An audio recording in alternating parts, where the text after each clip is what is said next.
cama. Recording, Se la nasa pasan share lang diciendo que sa soy inyo. mala, Pagdating lang porque po. no me aguanto la más de Tayo nada. sa Shopee. Así Thursday na vienes kasi ngayon a eh. mi So pag cama, Thursday is a mi harvest day. cama, a mi cama. Oo, 18,000 naman. Hindi yan.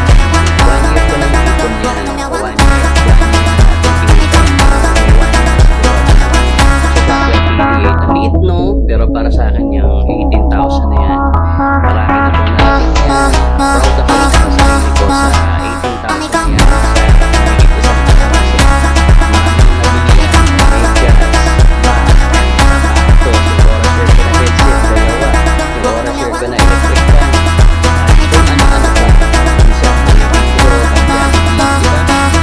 So, sa mga ginagawa, proud ako kasi wala namang trabaho sa ginagawa. And for sure, sa mga nakapareho ko, hindi man to nakaka-inspire dahil ang liit-liit lang naman na ano, pero sa mga walang anak talaga, subukan nyo, subukan nyo, i-try nyo yung pag-affiliate, yan ang lamang na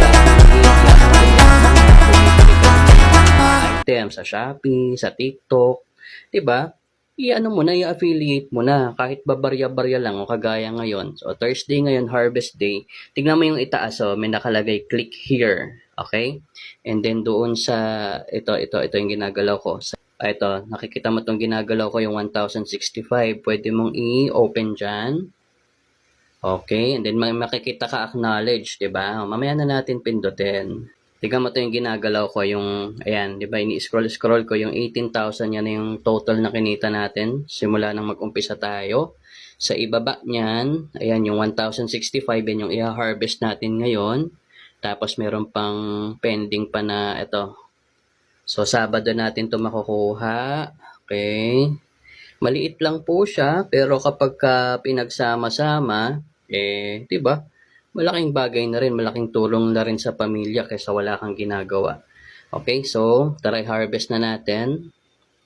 So ang mangyayari dito, mapupunta siya sa Shopee Pay. Kapag more than 2,000 or 2,500. Kung hindi ako nagkakamali, didiretso siya doon sa Maribank. Kaya importante na pag nag-a-affiliate kayo sa Shopee, kailangan meron na kayong Maribank na account para ililink nyo siya, no? Dahil hindi naman tayo big time, doon to pupunta sa sa Shopee Pay natin. So pindutin mo yung acknowledge, yung kulay red. Yan. And then sa baba, yung acknowledge ba yan? Yan. Pindutin mo ulit. Yan na yun. 'Di ba? Yung parang picture, ano mo po yun. Yan yung resibo mo. O 'di ba? Teka